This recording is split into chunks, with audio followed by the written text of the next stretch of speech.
Welcome to 99 TV. నేను Sai Sudha. Bulletin updates చూద్దాం. BRS అధినేత కేసీఆర్ కు సీఎం రేవంత్ రెడ్డి కీలక సూచనలు చేశారు.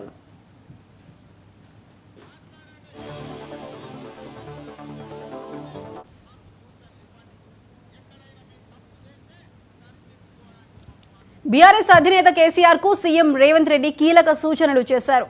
ప్రతిపక్ష నేతగా ఉన్న కేసీఆర్ అసెంబ్లీకి రావాలని, తన 40 ఏళ్ల అనుభవాలను సభలో పంచాలని చెప్పారు. తాము తప్పు చేస్తే దానిని సరిదిద్దుకునేందుకు సూచనలు చేయాలని కోరారు. అధికారం ఉంటేనే అసెంబ్లీకి వస్తారని అనటం సరికాదని అన్నారు. ప్రభుత్వానికి సహకరించి రాష్ట్ర అభివృద్ధికి తోడ్పడాలని పేర్కొన్నారు.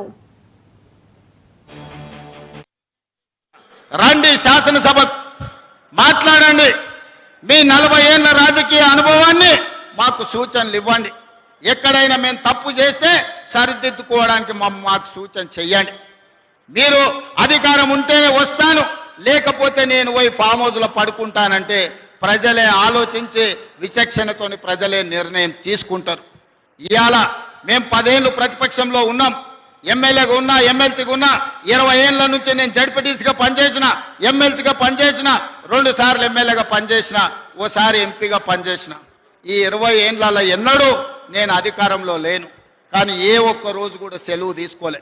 ప్రతిపక్షంలో ప్రజల తరఫున ప్రశ్నించే గొంతుకలై ఉండాలి. ప్రతిపక్షాలు ప్రజా సమస్యల్ని లేవనెత్తే విధంగా మాట్లాడాలి.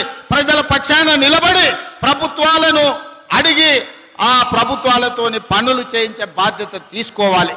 అప్పుడే రాణిస్తాం, ఏదో ఒక రోజు అధికారంలోకి రావడానికి అవకాశం ఉంటుంది.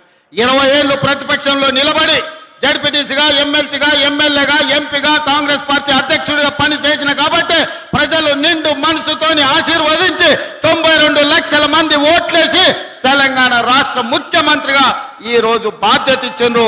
ఆ బాధ్యతతోనే ఇవాళ జహీరాబాద్కు వచ్చిన జహీరాబాద్ ప్రజలకు ఆగిపోయిన పనులను పూర్తి చేయాలన్న ఆలోచనతోటి మీ అందరినీ కలిసిన. ఏ రోజు కూడా నేను ముఖ్యమంత్రిగా అహంభావం వ్యక్తం చేయలే. ప్రతిపక్ష నాయకుడికి నేను